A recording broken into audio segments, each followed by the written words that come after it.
Welcome to Buckeyes Tomorrow Morning for Sunday, September 9th. I'm your host, Tom Orr. The Marshall game in 13 days, the game against Michigan in 83 days.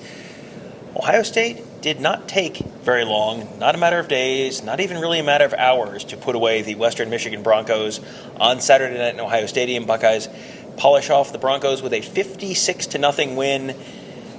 Darn near had 700 yards of total offense. Held Western Michigan to 99 yards of total offense. One of the more impressive, just all-around performances that I can remember from Ohio State in the last few years, Kevin Noon.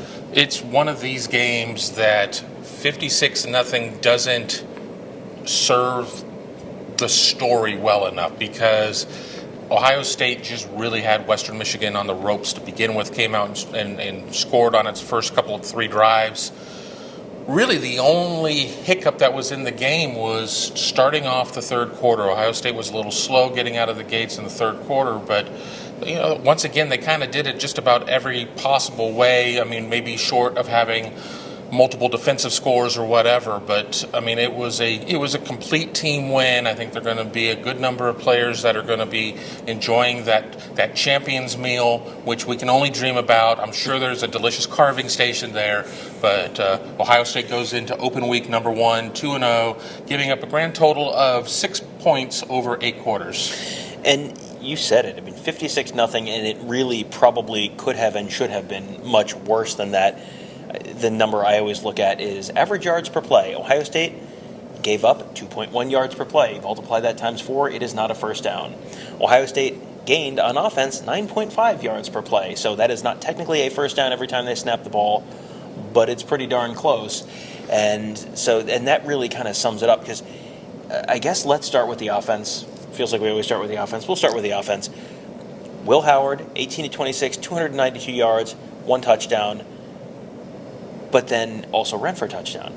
And then on the ground, Quinshon Judkins, 9 carries, 108 yards, 2 touchdowns, averaged 12 yards a carry, and had a 70-something yarder called back on a penalty that I know some of the folks in our live chat after the game were not super enamored with the penalty call. Yeah, but this was a game where just about everything went just about the way you would think Ryan Day drew it up on offense. Yeah, exactly. And let me edit you there, Chip Kelly. Well, yes, Ryan Day would have drawn it up on offense. Yes. So, Chip Kelly, and this game felt to be a little bit more, had a better flow than the Akron game, in my opinion. And we could sit there and try to really parse things with the Akron game. It's like, well, why is this game so much better? I just think this game was a lot more smooth. I think that Ohio State was able to really impose its will a lot more, and I think there was just a diversity of things that Ohio State was able to accomplish. And you sit there and you look, I mean, they had 5-6 rushing touchdowns. I mean, it just, we've been so far removed of Ohio State coming out and having a real dominating rushing game. They run for 273 in this game. As Tom had mentioned, just shy of 700 total yards across the board. It just was, this is what the offense was supposed to feel like. This was what was missing entirely in 2023, and I think why Ohio State fell a little bit short of multiple goals. I think that this was the big thing, and doing this without Donovan Jackson once again. And doing this really starts up front. When Ohio State struggled last week, everyone sort of looked at the offensive line and went, ha-ha, there's the problem. We did an hour of live Buckeye Weekly postgame show, and right at the end kind of thought, oh, we haven't talked about the offensive line yet. It's like long snappers. If you're not noticing them, a lot of times, that's really good. It felt like this was an offensive line that held true to the old truism that you improve the most between week 1 and week 2. That looked like a very different offensive line from week 1 to week 2. Exactly. I mean, they were getting a better push. I think that they were able to do things that they didn't necessarily get accomplished in week 1. And Ohio State, I think, did some inside zone, did some outside zone. They really were able to kind of flex the muscle, but I really feel that the offensive line did a really good job. I think I'm going to kind of circle the first 6 minutes, 7 minutes of the third quarter. I think everything kind of, we're in pretty good shape. I mean, they were up 35-0 going into the locker room. I think that everybody kind of expected to see the backups a little sooner, but Ryan Day, to his credit, wanted to keep his starters out there so they could end on a positive note, which they did, and then Ohio State was able to cycle through 2 more quarterbacks. And played Devin Brown, 5 of 5 for 57 yards. Julian Sayin makes his Ohio State debut, 2 of 2, 61 yards, a 5-yard touchdown to Bennett Christian on a 4th and 1 play, and then actually did play 4 quarterbacks. Lincoln Keyholz did play a little bit in that final drive as well. So just all around about as well as you could have drawn it up. One thing that I did think was notable, they rotated on both sides of the ball, really rotated guys in. You saw younger guys playing in the first half. You saw guys playing in the late first quarter, early second quarter who are not starters. And, they'll rotate on the defensive line sometimes, but it felt like that was very intentional, where you were seeing Bryson Rogers out there with the wide receivers very early. That's one of these things that, it didn't necessarily make a huge difference in the game on Saturday night, but it feels like that might be something that sets them up for some more success down the road. Absolutely. You want to be able to get these guys that opportunity, especially players that who have redshirted, like a Bryson Rogers or somebody like that. Bryson Rogers, don't forget, exited the portal to stay at Ohio State. I think that was a great decision, gives Ohio State some more depth there. I think Bryson Rogers is somebody that could play in the first quarter, could play in the second quarter. He certainly has that. I know we haven't necessarily jumped to the defense yet, but we ended up seeing a lot of Jermaine Matthews, and that was because Denzel Burke got the old heave-ho on a targeting call. So it's just that depth and being able to get them experience serves 2 purposes. First of all, it's going to be a long season. If Ohio State's as good as we think it is, 16 games. That's going to be a lot more games than they've ever played before. It's better to have that out there. But secondly, and more importantly, I think, it gives you an advantage in 25, because how many times do we sit here at the beginning of the season and say, well, Ohio State's very inexperienced at A, B, C, and D. Get these guys A, B, C, and D experience now, and then when Ohio State has a mass exodus because it's a very senior-laden team, you're not sitting there looking at each other and it's like, well, does anybody know the direction to the field? And one of the spots where they have gotten a chance to play a younger guy is at left guard. You mentioned earlier Donovan Jackson sat the game out. He was available for the game. I think that was a very precautionary thing, and it makes a lot of sense. Now you got a week off, and then you get a week to get ready for Marshall. So it makes a lot of sense if he's not 100%. If this was Michigan, he's probably playing. Absolutely. It was sort of Michigan, a little west of there, but it was a Michigan. It was a Michigan. It was not the Michigan. So there was no real reason to push it. You did, however, see the return of Cody Simon. He was another guy who was available and then immediately made his impact felt. It's great to see him out there. He's obviously well respected with the team, being the Block O recipient and a captain.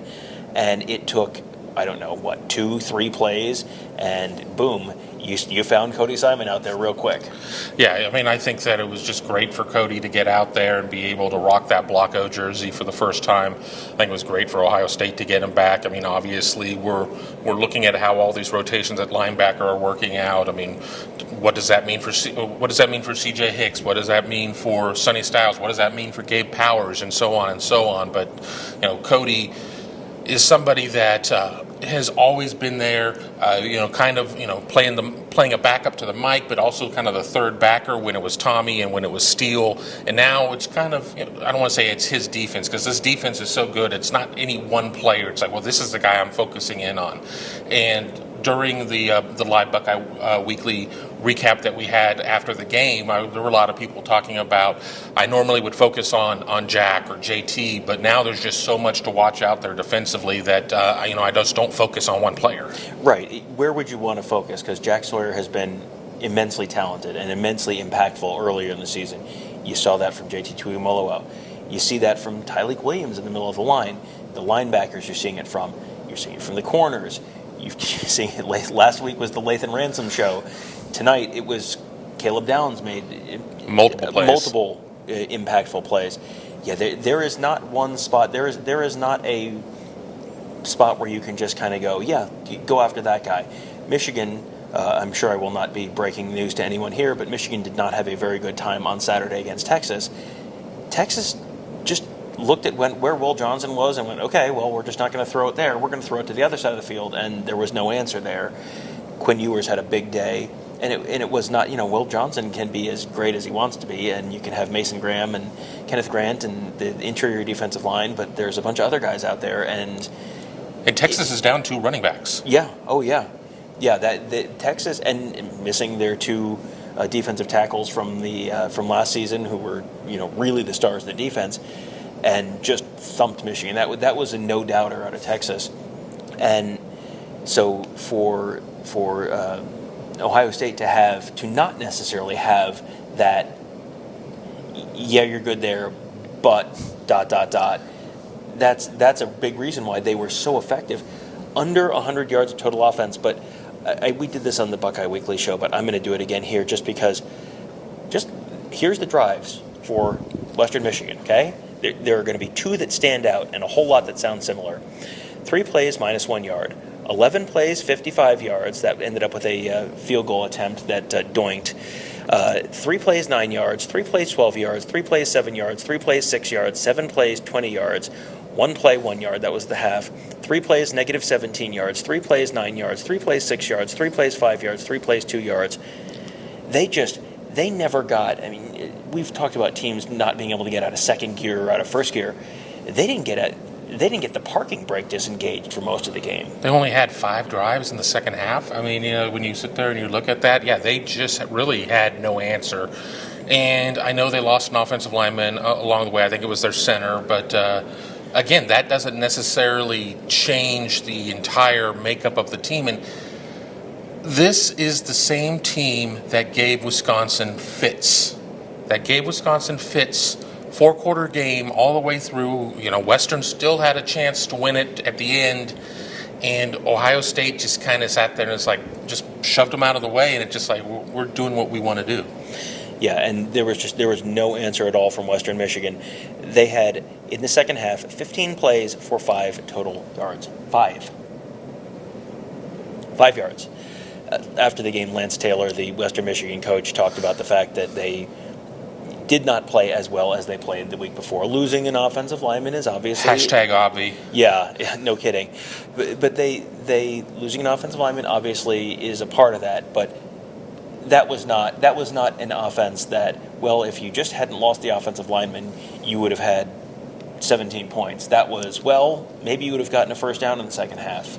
But I think maybe some of those 3s would have been 5s and 6s and 7s. But, we don't know. We don't have a crystal ball for that. So that was about as thorough a whooping as you're going to see laid on a pretty good team, because sometimes there's a 56-0 where the score doesn't tell the true story because it's like, well, the game kind of got out of hand. Like the Alabama game was like that, where it's very close with South Florida into the fourth quarter, and then Alabama ended up winning something like 40-16, and you look at it and you're like, oh, they had it all the way. It's like, and the lazy voters will sit there and just be like, oh, it was just business as usual. Yeah, so that was this was a 56-0 that was probably worse than the scoreboard would have indicated. So now the Buckeyes head into their week off. We will have plenty of coverage looking back at this game, looking ahead at what is still to come. Looking at, we might get a chance to do a show or 2 on the national college football picture, and it is a little bit of a disheveled picture right now. There are some teams that look great in week 1 and look terrible in week 2 and vice versa, and trying to make some sense of all of that for you. We're going to be doing all of that at BuckeyeHuddle.com. That's where Tony, Kevin, and I cover the team. Mark covers recruiting. Got our whole team of X's and O's gurus there to make you a smarter football fan. That's all at BuckeyeHuddle.com. And, of course, also want you to check us out at youtube.com/BuckeyeHuddle. We're going to have some fun off-week content this week coming for you. Some behind-the-scenes stuff. I posted a walk across the Ohio State campus, so if you haven't been back to Ohio State in a while, you might want to check that out. Might be something that hits you in just the right nostalgic spot. In the feels. Right in the feels. If you've thought, I wonder what Mirror Lake looks like now, or just the walk across an Ohio State campus, the Ohio State campus on a fall football Saturday. If you've missed that, You can find that there at youtube.com/Buckeye Huddle, along with post-game podcasts, analysis, and much, much more. So we hope to see you there.